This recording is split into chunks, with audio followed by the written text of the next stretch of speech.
Het Korps Politie Caribisch Nederland vraagt uw medewerking voor het volgende. In verband met een gewapende overval die in de middaguren op dinsdag 6 mei 2025 heeft plaatsgevonden bij het postkantoor in Playa, vraagt het KPCN uw medewerking. Op de volgende beelden ziet u de verdachten van de overval. De mannen arriveerden in een witte pick-up. Ze stapten ieder met bedekte gezichten en een vuurwapen in hand naar binnen. Ze dwongen de aanwezigen onder bedreiging om stil te blijven staan. Een van de mannen bleef bij de ingang staan, terwijl de andere over de balie sprong en de kassas meenam. Hierbij werd een geldbedrag meegenomen.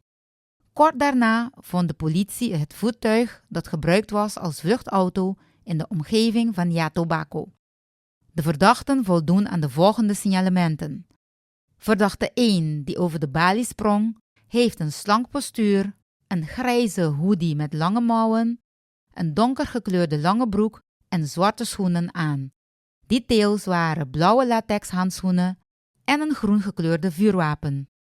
Verdachte 2 die bij de ingang is blijven staan, heeft een gezet en breed postuur, had een lichtblauwe, vermoedelijk spijkerbroek aan en een donker gekleurde hoodie met lange mouwen, waarvan het gedeelte op het hoofd lichtkleurig is met een ontwerp erop. Het KPCN verzoekt uw hulp bij het opsporen van de verdachten. Herkent u deze personen of beschikt u over informatie die zou kunnen leiden tot de aanhouding van de verdachten?